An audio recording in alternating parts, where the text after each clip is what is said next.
आदित्य हा आता शहरातील खूप मोठा कॉन्ट्रॅक्टर झाला होता।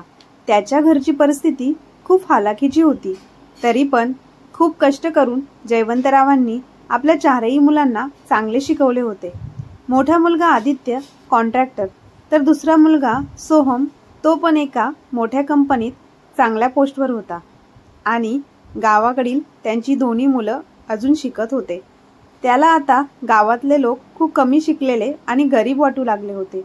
त्याने आपल्या मित्रांमध्ये आणि कॉन्ट्रॅक्टर लोकांमध्ये आपली प्रतिमा तो गावाकडे खूप श्रीमंत व्यक्ती आहे असेच वर्णन केले होते। त्यामुळे वडिलांचे पत्र आल्यानंतर वडिलांनी आपल्याला न कळवता आपल्यासाठी स्थळ शोधण्याचे धाडस कसे केले असे तो खूप रागात बोलत होता। त्याने रिटर्न पोस्टाद्वारे वडिलांना कठोर शब्दात पत्र लिहिले की त्याला गावातल्या कुठल्याही मुलीशी अजिबात लग्न करायचे नाही, म्हणून भविष्यात कधीही मला न विचारता असे निर्णय घेऊ नका, असा कडक इशाराही पत्रात लिहिला होता। एका आठवड्यानंतर मुलाचे पत्र आल्यामुळे जयवंतरावांना खूप आनंद झाला। निरक्षर जयवंतराव पत्र घेऊन घरी पोचले आणि छोट्या मुलाला पत्र वाचायला सांगितले। आदित्यचे पत्र आले आहे हे ऐकून रुक्मिणीताई आणि बहीण गीता यांना खूप आनंद झाला। यशने पत्र वाचायला सुरुवात केली तेव्हा आदित्यने पत्रात जे काही लिहिले होते ते ऐकून कुणालाही त्यावर विश्वास बसत नव्हता। पत्रात लिहिलेल्या गोष्टी ऐकून जयवंतरावांनी डोक्याला हात लावला। आईने यशला पुन्हा पत्र वाचायला सांगितले। पत्र वाचताना यशकडून चूक होत असावी असा त्यांचा विश्वास होता, पण पुन्हा पत्रात लिहिलेले शब्दांचे अचूक उच्चार ऐकून आई ढसाढसा रडू लागली। आदित्यला अचानक काय झालं आहे हे घरातील कोणालाही समजत नव्हते। त्याला आता आई वडिलांच्या इज्जतीची थोडीही पर्वा राहिली नाही का? असाच आठवडा निघून गेला। शेवटी आईला पटले नाही आणि ती आदित्यच्या वडिलांना म्हणाली, मी एक गोष्ट सांगू का? जयवंतराव म्हणाले, हो हो बोल। तेव्हा त्या म्हणाल्या की तुम्ही ना आदित्यला समजवायला शहरात का नाही जात? तेव्हा जयवंतराव म्हणाले, हो मी पण असाच विचार करत आहे, पण माझ्या खिशात अजिबात पैसे नाहीत। माझ्याकडे जेवढे पैसे होते ते सगळे पैसे मी तुझ्या सांगण्यावरून भावी सुनेसाठी मंगळसूत्र बनवण्याकरता ठेवले आहेत। आता तर आदित्यकडून खर्चाची काहीही अपेक्षाच नाही। मी 4-5 दिवस थांबून बघतो सोहमची मनी ऑर्डर येते का? हे ऐकून छोटी मुलगी गीता म्हणाली, बाबा माझ्याकडे काही पैसे आहेत, तुम्ही ते घ्या आणि मोठ्या भावाला भेटायला शहरात जा। गीताचे बोलणे ऐकून यश म्हणाला, अगं वेडी, बाबांना शहरात जाण्यासाठी पैशांची नाही तर रुपयांची गरज आहे। त्यावर गीता म्हणाली, माझ्या पिगी बँकेत पूर्ण 400 रुपये आहेत। बाबा तुम्हाला ही पिगी बँक हवी असेल तर फोडून बघा। गीताचे बोलणे ऐकून जयवंतरावांच्या डोळ्यात अश्रू आले। ते म्हणाले, असू दे मुली, मला त्या स्वार्थी मुलासाठी माझ्या मुलीला नाराज करायचे नाही। हे ऐकून रुक्मिणीताई म्हणाल्या, गीताचे पैसे नंतर परत द्या, हा कौटुंबिक प्रश्न आहे। अशा अडचणीत अशा गोष्टींचा विचार करू नये। माझ्याजवळ 100-200 रुपये आहे, माझं ऐका आणि तुम्ही उद्या सकाळच्याच ट्रेनने मुंबईला जा। तेव्हा जयवंतराव म्हणाले, तुम्हाला मान्य असेल तर ठीक आहे, मी उद्या सकाळीच शहरात जाईन, पण उद्या शनिवार असल्याने शनिवारी मुलाकडे जाणे योग्य नाही। तुम्ही असे करा आणि आत्ताच माझी बॅग भरा आणि बूट घराबाहेर काढून ठेवा, कारण मी पहाटेच तिकडे जायला निघतो। रुक्मिणीताईंनी घाईघाईने जयवंतरावांचे थोडे कपडे आणि सामान एका बॅगमध्ये भरले। दोन्ही मुलांसाठी लागणारे घरगुती खाद्यपदार्थ दुसऱ्या पिशवीत भरले। रात्रभर जयवंतराव झोपू शकले नाही। मुहूर्तावर उठून त्यांनी स्नान करून ध्यान केले आणि आदित्यला भेटण्यासाठी सकाळच्या ट्रेनने शहराकडे प्रस्थान केले। इंग्रजांच्या काळापासून गावात आपले कुटुंब सर्वात श्रीमंत असल्याचे आदित्यने आपल्या मित्रांना सांगितले होते। आजही त्याच्या घरी कितीतरी नोकर गावात घरची व शेतीची कामे करतात। त्याने सोहमलाही समजावून सांगितले होते की कोणी जर विचारले तर असे सर्व काही सांग। पण आदित्यला माहीत नव्हते की जेव्हा सत्य समोर येते तेव्हा लोकांचा त्याच्यावरील विश्वास उडायला एक क्षणही लागत नाही. संध्याकाळ झाली होती. पत्रात लिहिलेल्या पत्त्याची चौकशी करून जयवंतरावांनी आदित्यचे कार्यालय गाठले. त्यावेळी आदित्य मीटिंगसाठी बाहेर गेला होता. आदित्यच्या ऑफिसच्या बाहेर युनिफॉर्म घालून एक माणूस बसला होता. वृद्ध जयवंतरावांनी त्याला विचारले, आदित्य पाटील इथे राहतात का? तेव्हा म्हाताऱ्याचे बोलणे ऐकून युनिफॉर्म घातलेला माणूस म्हणाला, तुम्ही कोण आहात आणि साहेबांना कसे ओळखता? तेव्हा जयवंतराव म्हणाले, मी त्याचा बाप आहे. तो कुठे आहे तो मला दिसत नाही. जयवंतरावांचे बोलणे ऐकून त्या युनिफॉर्ममधील माणसाने त्यांच्याकडे लक्षपूर्वक पाहिले आणि म्हणाला, साहेब तर कुठेतरी मीटिंगला गेले आहेत. मी फोनवर त्यांच्याशी बोलून तुमची येण्याची बातमी देतो. जयवंतरावांना हे सर्व कळत नव्हते. त्यांनी संकोचपणे त्या वॉचमॅनला विचारले, सोहम पाटील तरी घरी असतील, त्याला सांगा तुझे वडील गावावरून आले आहेत. जयवंतरावांचे बोलणे ऐकून वॉचमॅन म्हणाला, अहो बाबूजी, हे घर नाही, हे साहेबांचे ऑफिस आहे. ऑफिसच्या मागे घरात साहेब आणि त्यांचा धाकटा भाऊ राहतात. चला मी तुम्हाला घरी सोडतो. नाही साहेब, मी स्वतः जातो, मला रस्ता सांगा. साहेबांचे वडील असल्याचा दावा करणारा माणूस आपल्याला साहेब म्हणतो यावर सिक्युरिटी गार्डचा विश्वासच बसत नव्हता की ही व्यक्ती त्यांच्या साहेबांचे वडील आहेत. जयवंतरावांनी आपली बॅग उचलली आणि वॉचमॅनने दाखवलेल्या मार्गावर ते निघाले. वॉचमॅनने जबरदस्तीने जयवंतरावांच्या हातातून बॅग घेतली आणि जयवंतरावांसोबत हवेलीच्या दिशेने निघाले. थोड्याच वेळात दोघेही हवेलीत पोचले. वॉचमॅनने बेल वाजवली तेव्हा सोहम खोलीतून बाहेर आला. अचानक दारात वडिलांना पाहून त्याच्या आनंदाला पारावरच उरला नाही. त्याने वडिलांच्या पायाला स्पर्श केला आणि वॉचमॅनला बॅग आत घेण्यास सांगितले. घरात पोहोचताच जयवंतरावांचे डोळे विस्फारले. इतकं स्वच्छ आणि नीटनेटकं घर त्यांनी आयुष्यात पहिल्यांदाच पाहिलं होतं. वॉचमॅनने सोहमला विचारले, सर, मी मोठ्या सरांना बोलवू का? सोहमने त्याला लगेच ऑफिसवर पाठवले. त्यानंतर वडिलांना चहा पाणी देऊन त्यांनी वडिलांना अचानक मुंबईला येण्याचे कारण विचारले. म्हाताऱ्या जयवंतरावांनी घाबरत घाबरत आपल्या मुलाला सगळी गोष्ट सांगितली.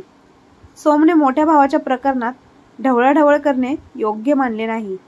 तरीही वडिलांचे सांत्वन करताना तो म्हणाला, संध्याकाळी दादाशी बोलण्याचा प्रयत्न करा, तोपर्यंत तुम्ही विश्रांती घ्या आता. जयवंतराव घरातील प्रत्येक वस्तू अतिशय बारकाईने पाहत असे आणि मग लहान मुलाला म्हणजेच सोहमला कुतूहलाने त्याबद्दल विचारायचे, बाळा, हे खूप महागडे असेल ना? सोम हसून म्हणतो, नाही बाबा, फार महाग नाही. संध्याकाळचे 7 वाजले. वॉचमॅनने गेटवरून बेल वाजवली तेव्हा सोम गेटवर पोचला. त्याच्या पाठोपाठ म्हातारे जयवंत ही गेट जवळ गेले. वॉचमॅनने ऑफिसच्या चाव्या सोमच्या हातात दिल्या आणि सांगितले की साहेबांचा फोन आला होता. ते रात्री 10 वाजेपर्यंत घरी येतील. त्यांनी मला ऑफिस बंद करायला सांगितले आणि फोन कट केला. कदाचित साहेब मीटिंगमध्ये व्यस्त असतील. जयवंतराव आणि सोहमला रामराम म्हणत वॉचमॅन आपल्या घराकडे निघाला. जयवंतरावांनी सोहमला विचारले, काय झालं आहे? आदित्य उशिरा येणार आहे का? सोहमने सांगितले की काही तातडीचे काम आहे, त्यामुळे दादा उशिरा येतो. यानंतर सोम संध्याकाळच्या जेवणाच्या तयारीला लागला. जयवंतरावांनी त्याच्या पिशवीतून आईच्या हाताने बनवलेले पदार्थ सोमकडे दिले आणि म्हणाले, तुझ्या आईने ही शंकरपाळी तयार करून दिली आहे. आदित्य आणि सोहम यांना शंकरपाळी खूप आवडते असे ती सांगत होती. सोहमने वडिलांच्या हातातून बॅग घेतली आणि म्हणाला, अहो बाबा, विनाकारण गावातून एवढे उचलून इथे आणायची काय गरज होती? सोहमच्या या बोलण्याने जयवंतरावांना खूप वाईट वाटले. त्याच्या बोलण्यातून असं वाटत होतं जणू त्याचा गावाशी काही संबंधच नव्हता. त्यावर जयवंतराव म्हणाले, बाळा, मी नाही म्हणत होतो, पण तुझ्या आईचा खूप आग्रह होता. माझ्या मुलांना लहानपणापासूनच अशा गोष्टी आवडतात. आता ते शहरात राहतात, त्यांच्यासाठी या सर्व गोष्टी तिथे कोण बनवणार? असं म्हणत जयवंतराव वरांड्यात आले.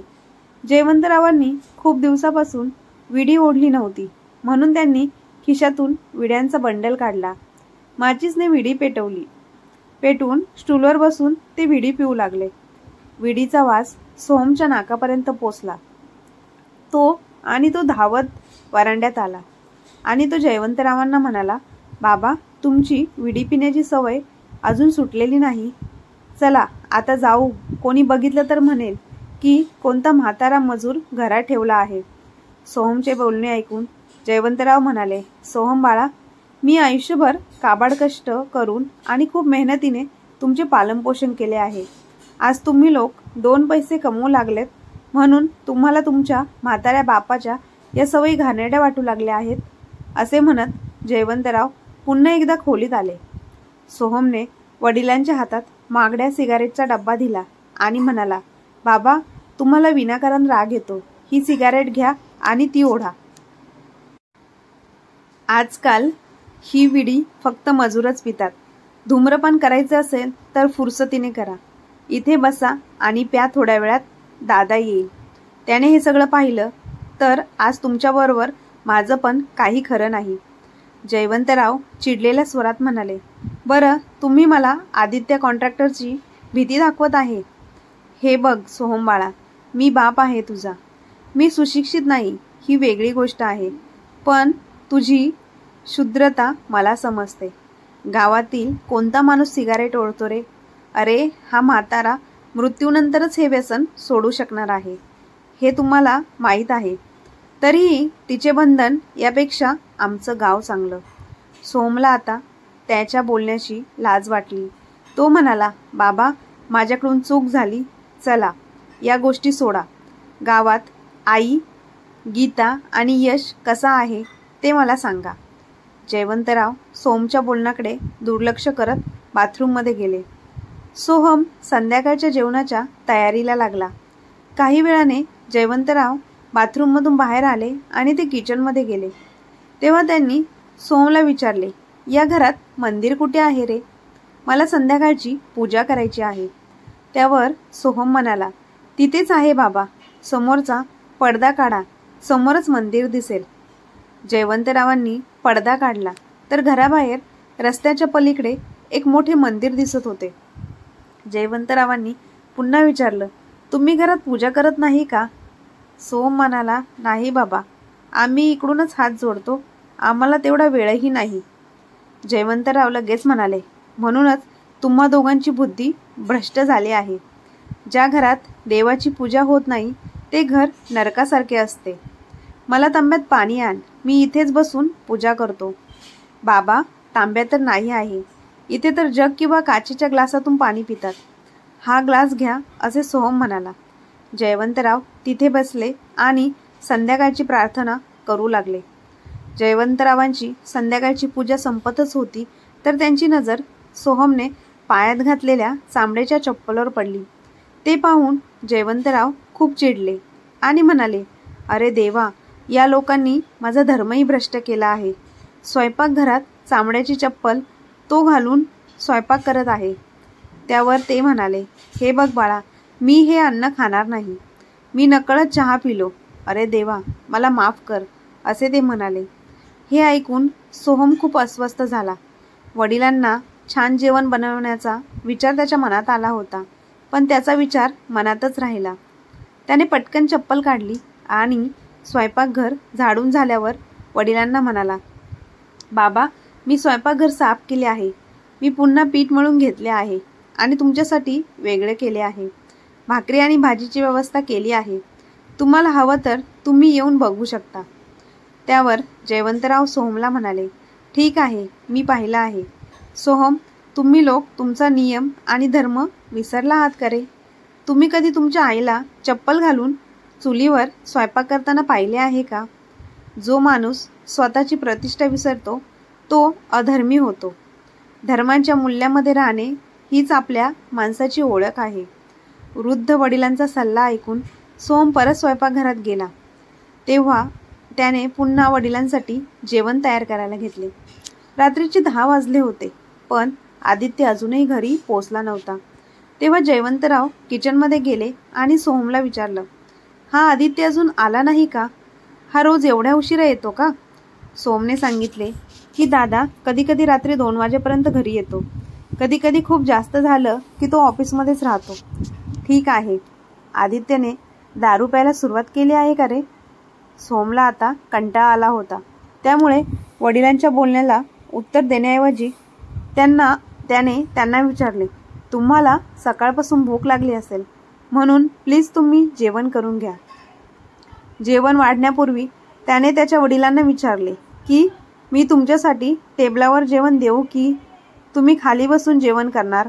त्यावर जयवंतराव म्हणाले, मला वाटले की मी माझ्या मुलांना खूप दिवसांनी भेटतोय, एकत्र बसून सर्वजण जेवण करू, पण त्याला वडिलांना भेटायलाही वेळ कुठे आहे? असे कर, माझ्यासाठी इथे स्वयंपाकघरात चटई पसरून दे, मी इथेच बसून 2 गरमागरम चपाती खाईल. सोहम म्हणाला, ठीक आहे. त्याने लगेच वडिलांसाठी चटई पसरवली आणि स्वतःच्या हाताने वडिलांना गरम गरम जेवण दिले. जेवताना जयवंतराव म्हणाले, सोहम, तू जेवण छान बनवतोस. तू घरापासून दूर राहून हे तर शिकला चांगले आहे. त्यावर सोहम म्हणाला, बाबा मला येतं थोडंफार. जेवण झाल्यावर जयवंतराव दिवाणखान्यात गेले आणि विडी पेटवली आणि ते धूम्रपान करता करता वरांड्यात फिरू लागले. तिकडे आदित्यने यायला उशीर होईल असे फोन करून सोहमला सांगितले आणि सोहमलाही जेवून घेण्यास सांगितले. सोहमने आदित्यला जेव्हा वडिलांच्या येण्याची माहिती दिली तेव्हा आदित्यने रागाने फोन कट केला. सोहमने 12 वाजेपर्यंत आदित्यची वाट पाहिली आणि मग त्याने आदित्यचे जेवण पॅक केले. ते टिफिनमध्ये ठेवले आणि स्वतः जेवू लागला. जयवंतरावांनी सोहमला विचारले, आदित्य अजून का आला नाही? तेव्हा सोहम म्हणाला, कदाचित दादाला आज खूप काम असेल. जयवंतरावांनी एक दीर्घ श्वास घेतला आणि म्हणाले, ठीक आहे बाळा, आजपर्यंत मी ऐकलं होतं की बाप हा आपला सर्व काही असतो, आपलं सर्वस्व असतं. आज मी ते पाहिलं. तू जेवण कर. आणि होय, मला झोप येत आहे आणि आज झोपायला खूप उशीर झाला आहे. गावाला रात्री 8 वाजता जेवण करून यावेळी झोपून 4 तास व्हायचे. सोहमने वडिलांचा पलंग तयार केला. जयवंतराव सकाळपासून थकले होते, त्यामुळे लवकर झोपी गेले. रात्रीचे जेवण करून सोहमने घरातील काम उरकले आणि मग जेवणाचा टिफिन घेऊन आदित्यच्या ऑफिसकडे जाऊ लागला. बाहेर जाण्यासाठी घराचा गेट उघडताच जयवंतरावांचेही डोळे उघडले. तेव्हा ते म्हणाले, कुठे जातोस सोहम? सोहम, आदित्य आलाय का? सोहम म्हणाला, नाही बाबा, मला दादाचा फोन आला होता. कदाचित त्याला ऑफिसमध्येच उशीर होईल म्हणून मी त्याचे जेवण तिथेच पोचवते. तुम्ही आराम करा, मी 10 मिनिटात येतोच. त्यावर जयवंतराव म्हणाले, त्याला असे कोणते काम आले आहे की तो स्वतःच्या वडिलांना अर्धा तास भेटायलाही येऊ शकत नाही? तू 2 मिनिट थांब आणि मला माझे धोतर घालू दे, मी पण तुझ्यासोबत येतो. तो मोठा माणूस झाला असल्याने त्या साहेबांना भेटायला मीच येतो. असे म्हणत जयवंतरावांनी धोतर आणि कुर्ता घातला आणि हातात काठी घेऊन ते सोहमसोबत चालायला तयार झाले. सोहम त्यांना समजावत होता, एवढ्या रात्री तिकडे कुठे जाणार तुम्ही? दादाला सकाळी भेटा. पण वडील जयवंतराव ठाम होते की मी आदित्यला भेटायला येणारच. सोहमला काय करावे समजत नव्हते. यावेळी जर दादासाहेब शुद्धीत नसतील तर ते नक्कीच मला वाईट बोलतीलच, पण वडिलांनी त्यांना अशा अवस्थेत पाहिले तर अनर्थ होईल. सोहम समोर पुढे विहीर आणि मागे खड्डा अशी परिस्थिती होती. शेवटी तो घराबाहेर पडला आणि त्याच्यासोबत त्याचे वडील गेले. ऑफिसच्या बाहेर येताच तो हात जोडून वडिलांना म्हणाला, बाबा, आदित्य दादाला काही बोलू नका, नाहीतर आज मोठा तमाशा होईल. चांगल्या लोकांनी या दारूबाजांना बळी पडू नये. तुमची इज्जत तुमच्या हातात आहे. सोहम त्यांना हे सर्व का सांगत आहे हे जयवंतरावांना समजले नाही. मी वेडा आहे का की मी त्याचा बाप नसून कोणी बाहेरचा आहे का? सोहमने घाबरून दार ठोठावले. आदित्यने आतून दरवाजा उघडला आणि जयवंतरावांना पाहून तो त्यांना म्हणाला, तुम्ही कोण आहात? तुम्ही या घडीला माझ्या ऑफिसच्या बाहेर काय करत आहे? आहात? सोहमने टिफिन आदित्यच्या हातात दिला आणि म्हणाला, दादा काय बोलतोयस? अरे हे आपले वडील आहेत, गावावरून भेटायला आले आहेत. आदित्य म्हणाला, वडील? कोणाचे वडील? आमचे वडील यावेळी गावात त्यांच्या वाड्यात झोपले असतील. मी दारू प्यायलेलो आणि तुला नशा चढली आहे का सोहम? आपल्या मुलाला आदित्यला या अवस्थेत पाहून वृद्ध जयवंतरावांचा राग अनावर झाला आणि त्यांनी काठीने त्याला दटवले आणि म्हणाले, अरे निर्लज्ज, दारूच्या नशेत तू आता आपल्या म्हाताऱ्या बापाला ओळखतही नाहीस?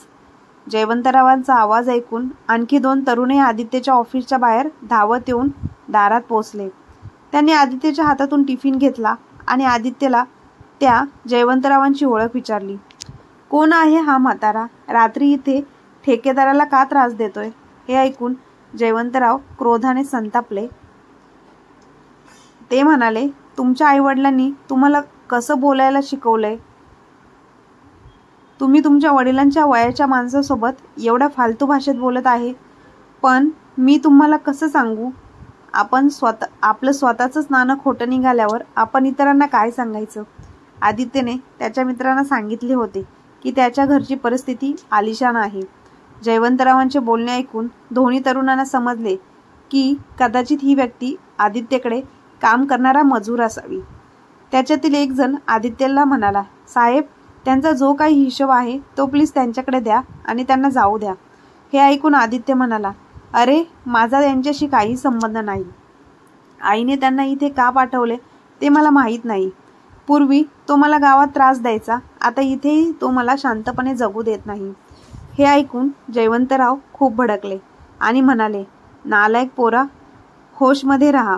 निर्लज्जपणालाही मर्यादा असते. 2 रुपये कमवायला सुरुवात केली आणि तुझ्या मर्यादाच विसरलास. आदित्य आता स्वतःवर ताबा ठेवू शकत नव्हता. तो रागात आतमध्ये गेला आणि 100 रुपयांचे प्रत्येकी 2 बंडल घेऊन सोहमच्या हातात दिले आणि म्हणाला, हे अजून 20,000 घे आणि या म्हाताऱ्याला माझ्यासमोरून चालते कर. असे म्हणत त्याने मित्रांना जाण्यास सांगितले आणि नंतर कार्यालयाचा दरवाजा बंद करू लागला.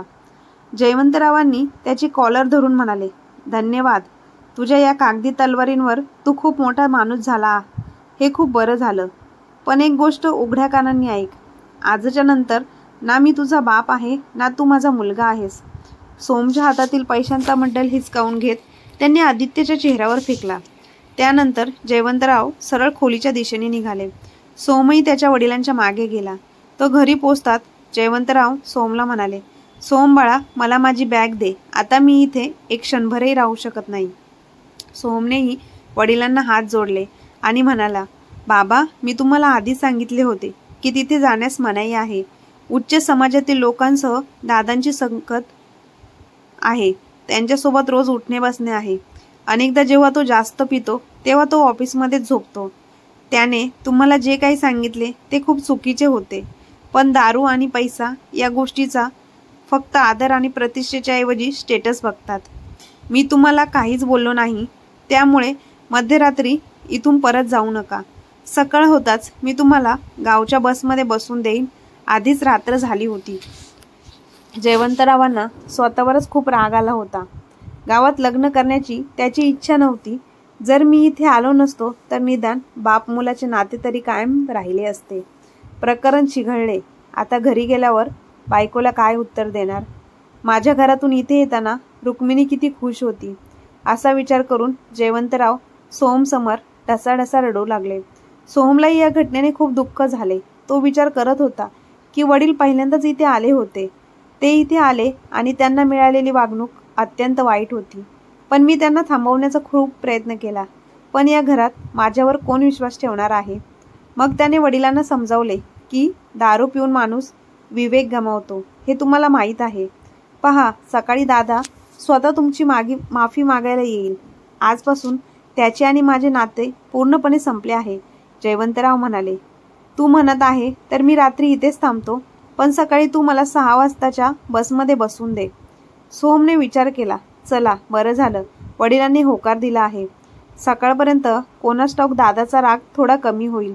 यानंतर काही सामान्य संभाषणानंतर दोघे एकाच खोलीत झोपले. जयवंतराव रात्रभर विचार करत राहिले.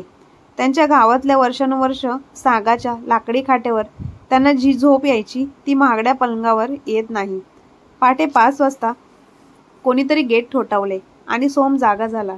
त्याने जाऊन गेट उघडले आणि गेटवर आदित्य उभा असल्याचे दिसले. दोन्ही भाऊ आत आले. आदित्य सरळ दुसऱ्या खोलीत गेला तर सोम किचनमध्ये जाऊन तिघांसाठी चहा करायला लागला. जयवंतराव आधीच जागे झाले होते. ते उठले आणि बाथरूममध्ये गेले आणि नंतर आंघोळ करू लागले. सोमने जाऊन आदित्यला चहा दिला. आदित्य सोमला म्हणाला, काल मी दारूच्या नशेत बाबांना खूप काही बोललो. मला माफ कर भाऊ, मी हे करायला नको होते. आता मला समजत नाहीये मी बाबांची कोणत्या तोंडाने माफी मागू. सोमनेही आदित्यची चूक मान्य केली आणि म्हणाला, तू असं अजिबात करायला नको होतं. जेव्हा वॉचमॅनने आणि मी तुला वडिलांच्या येण्याची माहिती दिली होती तेव्हा काल एवढी दारू प्यायची काय गरज होती. वडील पहिल्यांदा इथे आले आणि तू त्यांचा एवढा अपमान केला की ते रात्री इथून घरी परतणार होते. ते बिचारे खूप दुःखी होते. मी कसं तरी रात्री त्यांची समजूत काढली. सोहमचे बोलणे ऐकून आदित्य म्हणाला, मी त्यांच्याबद्दल खूप वाईट बोललो का रे? मी शुद्धीत नव्हतो त्यामुळे मला पूर्ण आठवतही नाही. सोहम म्हणाला, तुझ्यासोबत तुझ्या मित्रांनीही वडिलांशी गैरवर्तन केले. तुझ्या सवयी मला माहीत आहे पण वडिलांना हे सर्व माहीत नाही. आदित्यने विचारले, वडील अजून झोपले आहेत का? सोहम म्हणाला, आत्तापर्यंत कसे झोपले असतील. ते म्हणत होते की सकाळी 6 वाजता बसने परत जाईल. इतक्यात जयवंतरावांनी आंघोळ केली आणि पूजा करू लागले. सोहम त्यांच्याकडे चहा घेऊन पोचला. दोघे चहा पित होते तेवढ्यात आदित्य त्या खोलीत पोचला. वडिलांच्या पायाला हात लावून नमस्कार करण्याचा प्रयत्न करताच वडिलांनी त्याला खडसावले आणि विचारले, तू कोण आहेस? मी तुला ओळखत नाही. आदित्यचा चेहरा लाजेने लाल झाला होता. त्याने वडिलांचे पाय धरले. तो म्हणाला, बाबा, काल मी माझ्या आयुष्यातील सर्वात मोठी चूक केली.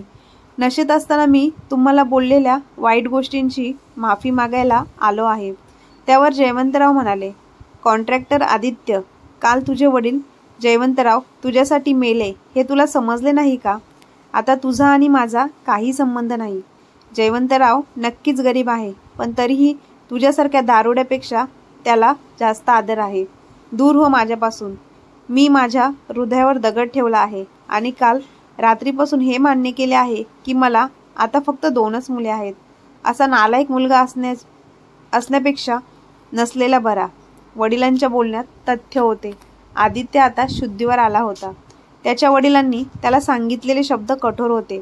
वडिलांच्या पाया पडून तो म्हणाला, बाबा, मला सुधारण्याची एक शेवटची संधी द्या. जर मी पुन्हा अशी चूक केली तर तुमची चप्पल माझ्या डोक्यात असेल. सोहम याचा साक्षीदार आहे. जयवंतराव म्हणाले, बाळा, तुला तुझ्या पैशाचा खूप अभिमान आहे. आता बघ, आजपासून तू जिथे जाशील तिथे हा म्हातारा अशिक्षित असंस्कृत मजूर तुझ्याबरोबर येईल आणि सर्वांना या नालायक आदित्यचा मी बाप आहे हे सांगेल. तू कोणाशी संगत करतोस आणि मला तुझा बाप मानण्याची तुला काहीही गरज नाही. आदित्य एक शब्दही बोलला नाही. आज त्याच्याकडे बघून असे वाटत होते की त्याच्यासारखा आज्ञाधारक मुलगा कलयुगात क्वचित जन्माला येईल. बाबांनी चहा घेतला आणि मग सोमला विचारले, खरं सांग सोम, ही कोणाची खोली आहे? सोम म्हणाला, मी ही खोली भाड्याने घेतली आहे. दादा बहुतेक त्याच्या कामानिमित्त बाहेरच राहतो. कधी कधी रात्री उशिरा का होईना तो इथे येऊन माझी प्रकृती विचारतो. जयवंतराव म्हणाले, मग ठीक आहे. आता मी आज नाही तर उद्या घरी परत जाईन. ज्या माणसाला घरच्या इज्जतीची पर्वा नाही, पण आज जर मी असाच घरी परतलो तर शेजाऱ्यांना काय उत्तर देणार? सोहम त्याच्या वडिलांच्या निर्णयाने खूप खुश होतो. त्याला माहिती होते जसा वेळ जाईल तसे तसे त्याच्या वडिलांचा रागही कमी होईल. आदित्य मग शांतपणे दुसऱ्या खोलीत गेला. त्याला त्याच्या वागण्याची लाज वाटत होती. सोमने सगळ्यांसाठी नाश्ता बनवला. त्यानंतर आंघोळ करून जयवंतराव आणि सोम दर्शनासाठी मंदिरात गेले. आतापर्यंत आदित्यने आंघोळ करून तयारी केली होती. मंदिरातून आल्यानंतर सोमने सर्वांना नाश्ता दिला पण वडिलांसमोर येण्याची हिंमत आदित्यची नव्हती. सोमने मुद्दामच आदित्यला आवाज दिला. तो म्हणाला, दादा, नाश्ता करायला तयार आहे. बाबा नाश्त्यासाठी तुझी वाट पाहत आहे.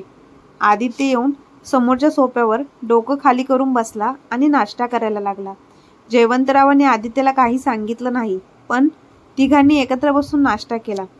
सोमने आज ऑफिसमधून रजा घेतली होती तर आदित्य नाश्ता करून त्याच्या ऑफिसला गेला. काही वेळाने सोहम वडिलांना घेऊन बाजारात गेला. तिथून त्याने आई, गीता आणि यशसाठी दुकानातून काही वस्तू आणि कपडे खरेदी केले आणि गावासाठी काही महत्त्वाच्या वस्तू घेतल्या आणि त्यानंतर दोघेही रूमवर आले. आदित्य आज ऑफिसमधून लवकर त्याच्या खोलीत पोहोचला. आतापर्यंत आदित्यने जेवणाची व्यवस्था केली होती. जयवंतरावांना दारुड्या आदित्यमध्ये एवढा पटकन बदल पाहून ते थक्क झाले. दिवाणखान्याकडे त्याला तेच 2 तरुण तिथे बसलेले दिसले, जे आपण मजूर आहोत असे समजून काल रात्री माझा अपमान करत होते. त्या दोघांनी जयवंतरावांच्या पायाला स्पर्श केल्यावर जयवंतरावांनी विचारले, तुम्ही कोण आहेत? मी तुम्हाला ओळखलं नाही. दोघांनी डोके टेकवले आणि जयवंतरावांना एका स्वरात म्हणाले, काका, आम्ही आदित्यचे मित्र आहोत. काल रात्री आमच्याकडून जी काही चूक झाली त्याबद्दल आम्ही तुमची माफी मागायला आलो आहोत. जर तुम्ही आमच्या मित्राचे वडील असाल तर तुम्ही आमच्यासाठी वडिलांसारखेच आहात. कृपया आम्हाला माफ करा. जयवंतराव दोघांनाही खडसावत म्हणाले, तुम्ही याचा विचार कालच करायला हवा होता. समजा मी आदित्यचा बाप नसतो तर तुम्ही लोक एका वृद्ध मजुराचा असा अपमान करता का? तुमच्या लोकांना मिळालेले हे शिक्षण आणि संस्कार आहेत का? जयवंतरावांचे बोलणे ऐकून दोन्ही तरुणांना सुशिक्षित असल्याची लाज वाटली. ते म्हणाले, काका, खरे तर हा आपल्या शिक्षण पद्धतीचा दोष आहे, जिथे नैतिकतेमुळे आपल्याला फक्त पैसा आणि श्रीमंतांचा आदर करायला शिकवला जातो. खरं तर काल आमचे मित्र आदित्य यांना पूर्ण 10 कोटी रुपयांचे कॉन्ट्रॅक्ट मिळाले होते. कॉन्ट्रॅक्ट मिळाल्यावर थोडं सेलिब्रेशन करायचा विचार केला. दारूच्या प्रभावाखाली असताना आमच्याकडून ज्या काही चुका झाल्या आहेत त्याबद्दल आम्हाला क्षमा करा. आदित्य खाली मान घालून म्हणाला, आणि माझ्या गैरव्यवहारामुळेच हा कॉन्ट्रॅक्ट कदाचित कॅन्सल झाला आहे.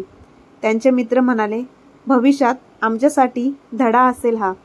जयवंतरावांनी त्यांना चेतवणीच्या स्वरात सांगितले, ठीक आहे, भविष्यात असे होऊ नये. जर तुम्ही तुमच्या आईवडिलांचा आदर केला तर तुम्हाला 10 कोटी काय, अगदी 10 अब्ज रुपयांचे कॉन्ट्रॅक्ट मिळेल. पण जर तुम्ही पैशाच्या गर्वाने तुमच्याच लोकांचा अपमान केला तर आम्ही मोठमोठ्या श्रीमंतांना भीक मागताना पाहिलं आहे. जयवंतरावांची माफी मागितल्यानंतर दोघांनी जाण्याची परवानगी मागितली. त्यावर जयवंतराव म्हणाले, जेवण करून जा बाळांनो. आणि हो, मी जे काही बोललो त्याचा राग मानू नका. तुम्ही दोघेही चांगल्या कुटुंबातले दिसता. सोडून द्या, त्यात काही गैर नाही. ठीक आहे काका, म्हणत दोघांनी पायाला स्पर्श केला आणि जयवंतरावांना नमस्कार करून निघून गेले. यानंतर आदित्यने जयवंतरावांना जेवण दिले. आदित्य जितका जयवंतरावांच्या जवळ येत होता तितका त्यांच्या मनातला राग हळूहळू कमी होत होता. त्यानंतर जयवंतराव म्हणाले, बाळा सोहम, आता मला गावाकडे निघायला हवं. तुम्हाला बसमध्ये बसून दे. तेव्हा आदित्य खाली मान घालून म्हणाला, बाबा, तुम्ही ज्या कामासाठी आले होते ते तर तुम्ही केलंच नाही. जयवंतरावांना कळून चुकले की तो काय बोलत आहे. तरी ते म्हणाले, आता मला कोणतेही काम करायचे नाही. सर्वजण ज्याच्या त्याच्या मर्जीचे मालक आहेत. तेव्हा आदित्य जयवंतरावांच्या पायावर डोके ठेवून डसाडसा रडू लागला आणि बोलू लागला, बाबा, मला माफ करा. मला समजले आहे की वडिलांचे मन दुखवून कोणीही आनंदात राहू शकत नाही. मला माझ्या चुकीचा पश्चाताप झाला आहे. माझी चुकी क्षमा मागण्याच्या लायकीची नाही. परंतु तरीही मला माफ करा आणि मी शपथ घेऊन सांगतो, ज्या दारूच्या नशेत मी माझ्या वडिलांचा अपमान केला त्या दारूला मी कधी स्पर्श करणार नाही. आता मी पुढच्या आठवड्यात गावाकडे येत आहे आणि तुम्ही बघितलेली मुलगी बघून लग्नाचं काय ते ठरवू. आदित्यच्या या बोलण्यावर जयवंतराव खूपच खुश झाले आणि म्हणाले, बाळा, मी तुला माफ केले आहे आणि तुला तुझ्या चुकीचं प्रायश्चित्त झाले यातच सर्व काही आले असे मी समजतो. आणि आज मी तुला माफ केले म्हणून परत कधी ही चूक करू नकोस. आणि बाळा, तुला एक सांगतो की कधीही जास्त पैसा आला म्हणून माणसाने कोणताही गर्व करू नये. पैशामुळे नातेसंबंध खराब होतात. त्यामुळे माणसाने पैसा आला म्हणून जास्त उतू नये. पैसा हा पाहुणा आहे, तो कधीही येतो तर कधीही जातो. अशा प्रकारे जयवंतरावाने आपल्या मुलाला समजावून सांगून चांगलीच कानउघडणी केली आणि तोही पूर्णपणे सुधारला होता. तर मित्रांनो, तुम्हाला आजची कथा कशी वाटली कमेंट बॉक्समध्ये नक्की कळवा आणि कथा आवडली असल्यास आपल्या चॅनलला लाईक, शेअर, सबस्क्राईब नक्की करा. धन्यवाद.